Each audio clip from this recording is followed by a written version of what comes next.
Well, hello there, and welcome to Best of Both Worlds. Today we have Karen Farnsworth back with us, and we're going to finish that quilt, so stay tuned.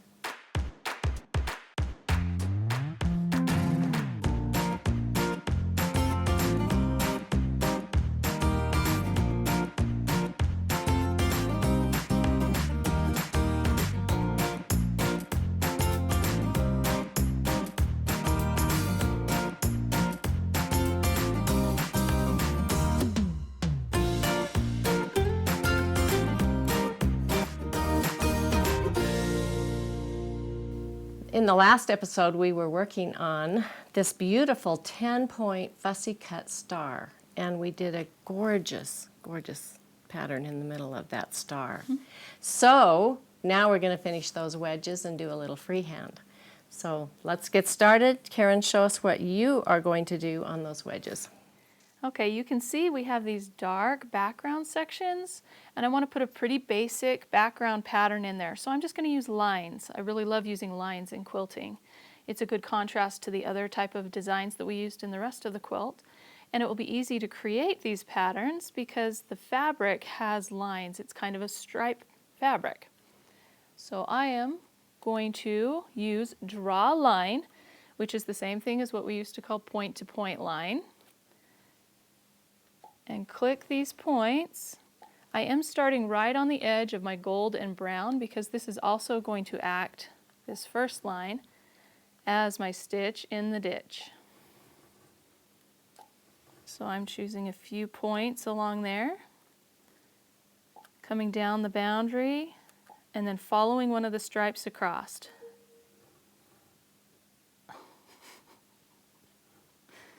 Until I click the same point twice.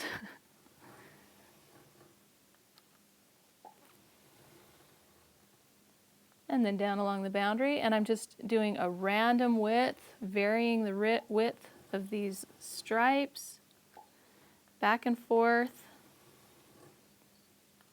to the center where it changes the angle.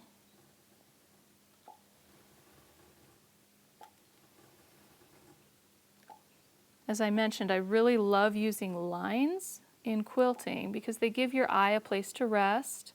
They're more restful, there's less going on, and they're a really good contrast to the other types of designs that we use really frequently, like feathers or modern designs.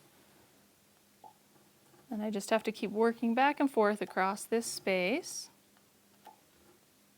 until I get to the point of this area.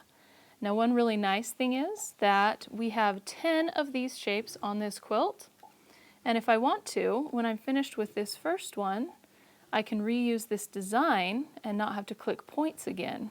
I can reuse the design and move it, rotate it a little bit, and move it into one of the other segments to save myself the time of creating this pattern again.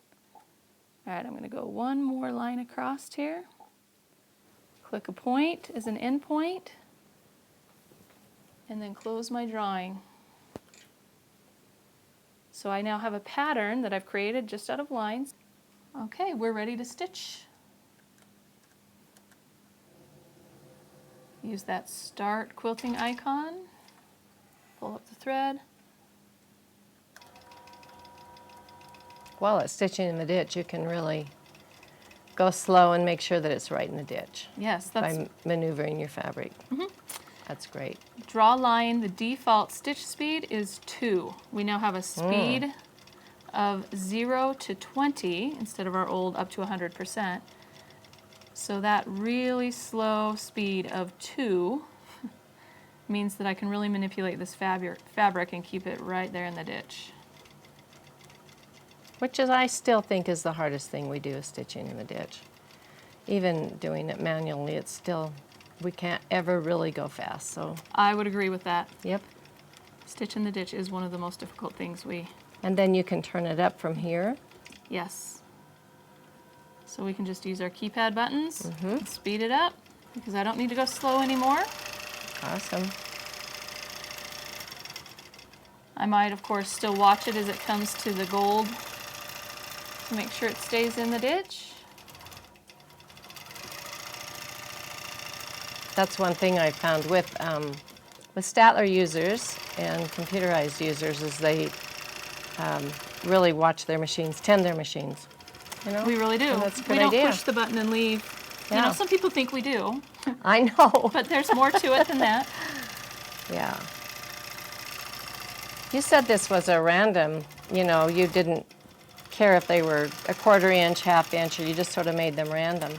But when you duplicate the pattern and put it on each one, it really will be a pattern. Yeah, so there's some uniformity there. Yeah.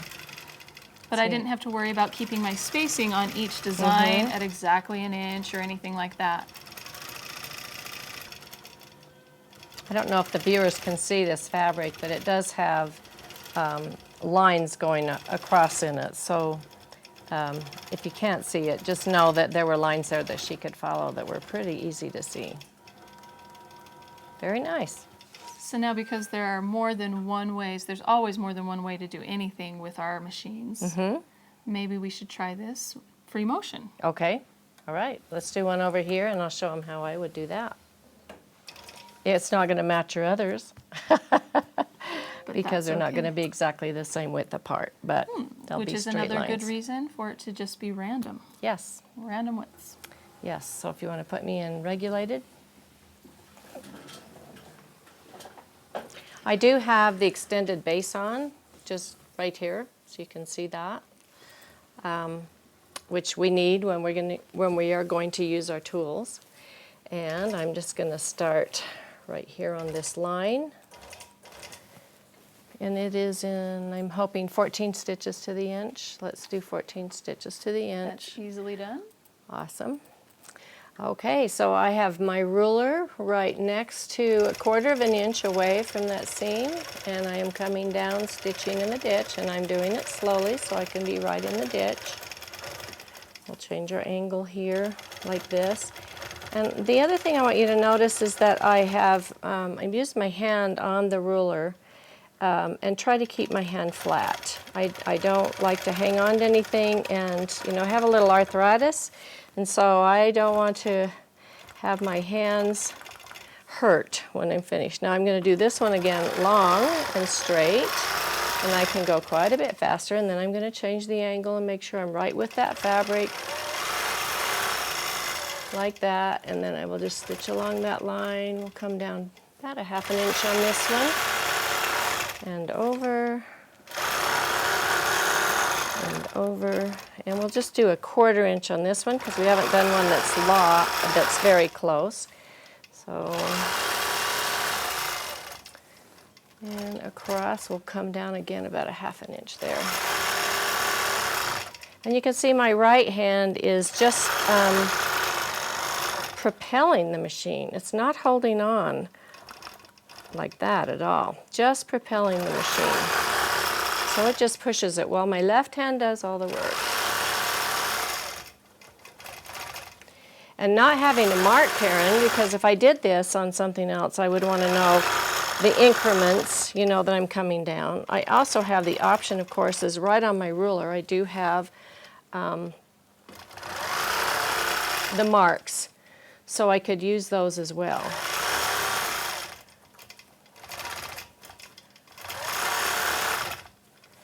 Next one we'll do close. There we go.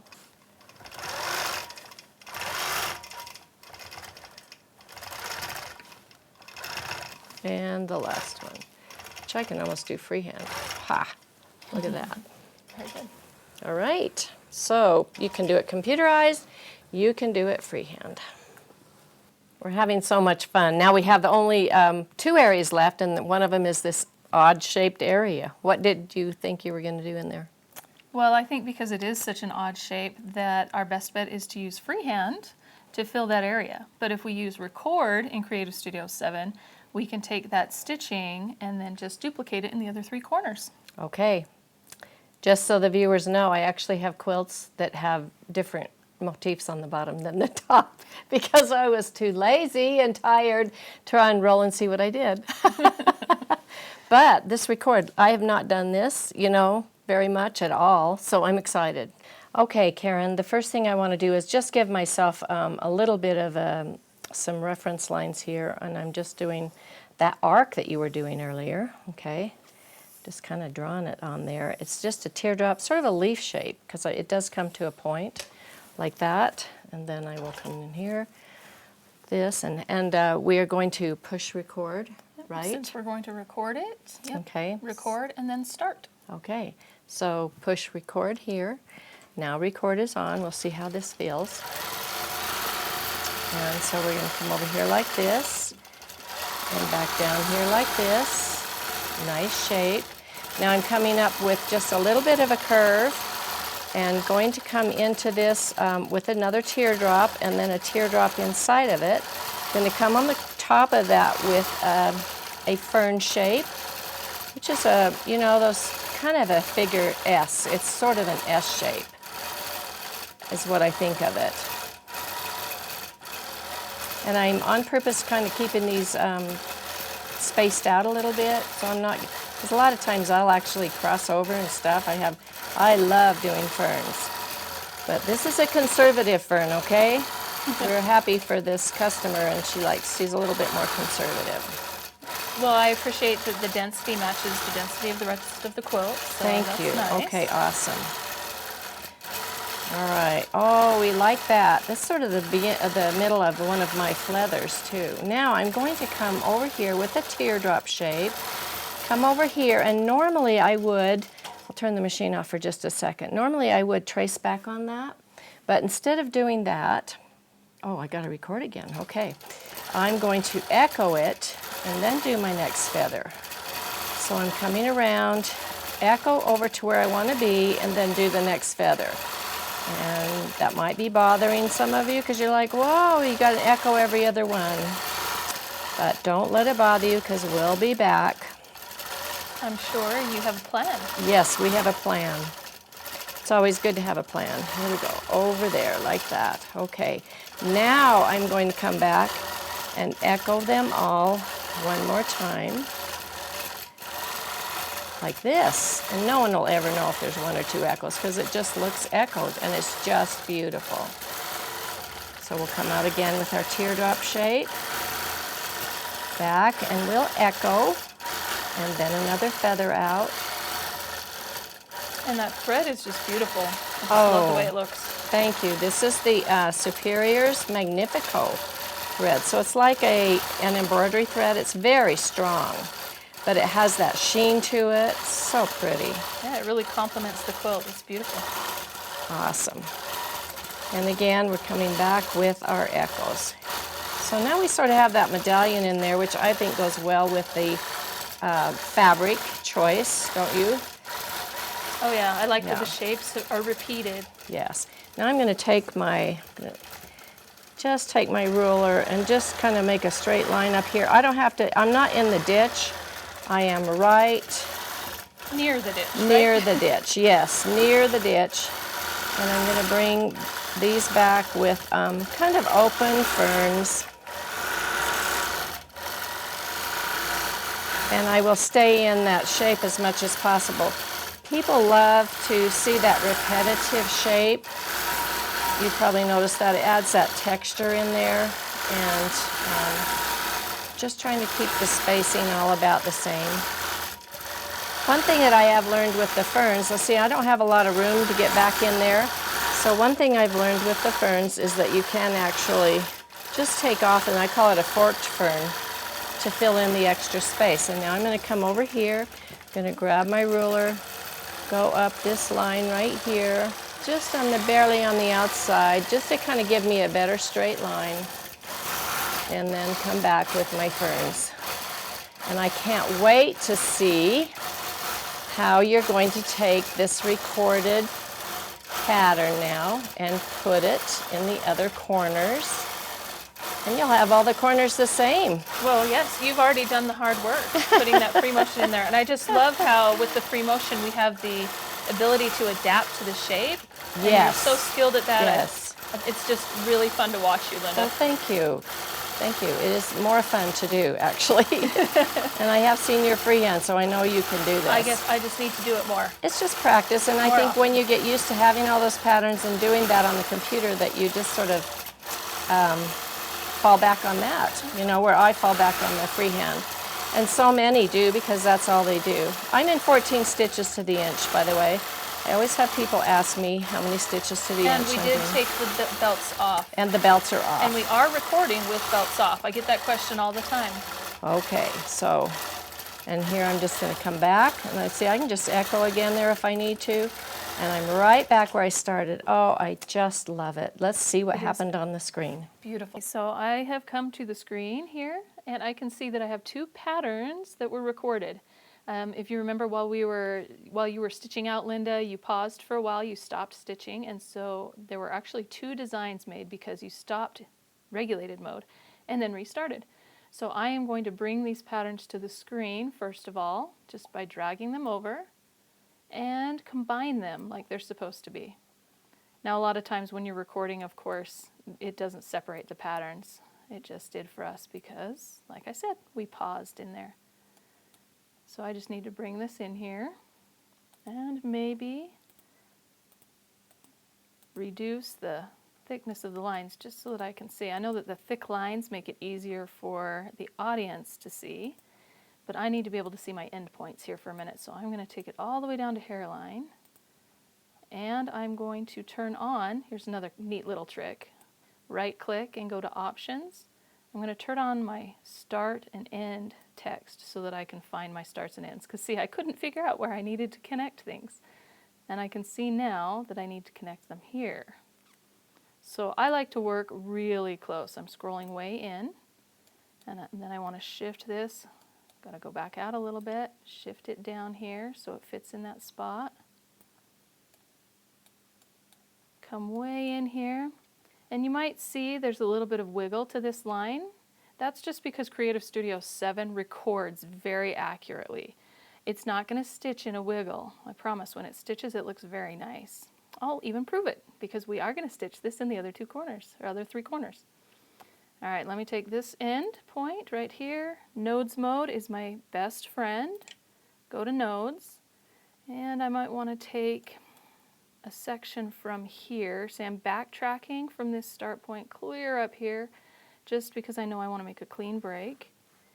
Divide that by hovering over it, D key on my keyboard, or right click and choose divide. I'm going to take that piece, delete it. Wrong piece. Control Z, Control Z. That's everybody's favorite friend, right? I just used Control Z on the keyboard. Or undo. We have this cool icon right here. See our back arrow? Undo, so I can get back my mistake. I do that all the time. All right, this is what I want to delete. Delete that piece off. Come back up to this new start point in nodes mode and bring it down here. Endpoint snap it, so make sure my snaps are on. And then of course I want to reshape that just a little bit so that it makes a little bit better connection by taking my blue node with snap off and pulling it out just a little bit to make a nicer arc there. Okay, so that is how we combine those 2 pieces of that pattern. Look at all of those nodes, all of those record points that CS got for us. So let's get out of nodes mode. We're going to select our starting design, which was, this is where we started, was the center. Remember order join. I can make sure everything's connected. Okay, I did my job and I made sure those 2 patterns are now one design.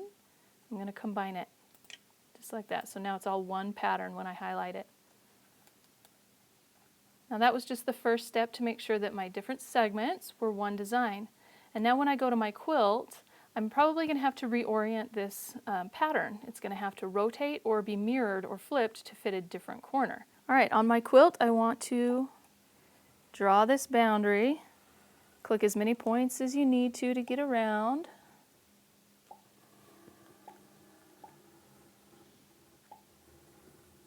And then I'm going to take that design, the recorded pattern that Linda created, that beautiful feather that looks absolutely gorgeous on this quilt. I'm really happy with it, and I know the customer will be. So now I've drawn that boundary, and I need to make sure that that pattern fits in that boundary. Okay, here is my boundary that I just drew, and here's my design, and as you can see, it doesn't fit. So I'm going to try a couple of things. I can mirror it or rotate it, whatever it takes to get it into this spot. For this design, I think if we just mirror it down, we'll have the right pattern. So the pattern is selected, and I'm going to come up to mirror icon, choose 2 points on the CAD screen, basically at the base of this design, and CS gives me a mirrored image right there. And I think that is going to be the perfect orientation to move up into that space. Look at that. Now you might want to change the angle just a tiny bit, or you might want to use your anchors to make it fit the space more, just a little bit more accurately. But you have these anchors, and we have all the different types of anchors. We've got our centers and all of those other things. And sometimes are very useful stretch anchors, which are our gray anchors. I'm double clicking to get to those gray anchors. Sometimes those will really help us get that pattern right in to fit that space. Because even though these corners are all very similar to each other, they're not exactly the same as the corner that Linda was working in. So let's just pull it down into that space.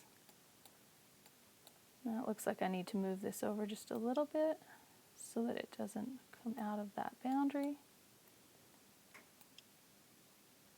And of course, I need to get rid of that original design.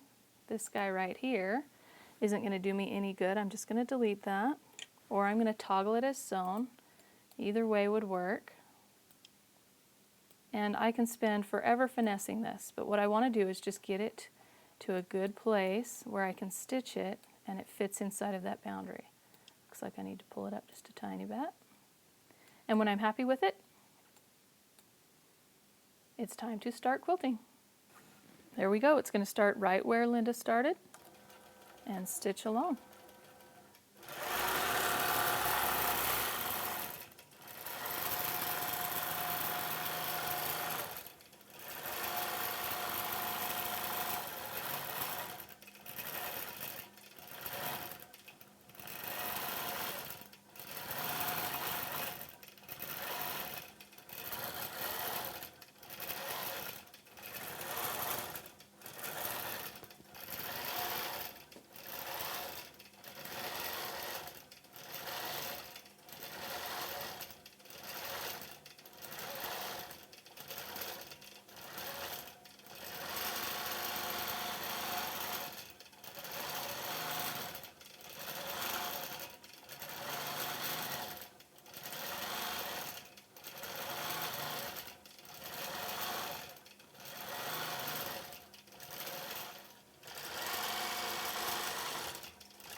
So Linda, we got to stitch your design.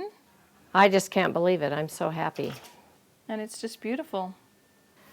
Well, Karen, this has absolutely been just so fun. Combining the freehand, recording it, turning it into a pattern, and then doing all this other beautiful stuff on this amazing quilt. Thank you so much for coming. Well, thank you for lending your expertise in free motion to this quilt. It really made it stand out. Absolutely. Anytime. Just send me the shape and I'll quilt it. There we go. And I'll record it and use it again. All right.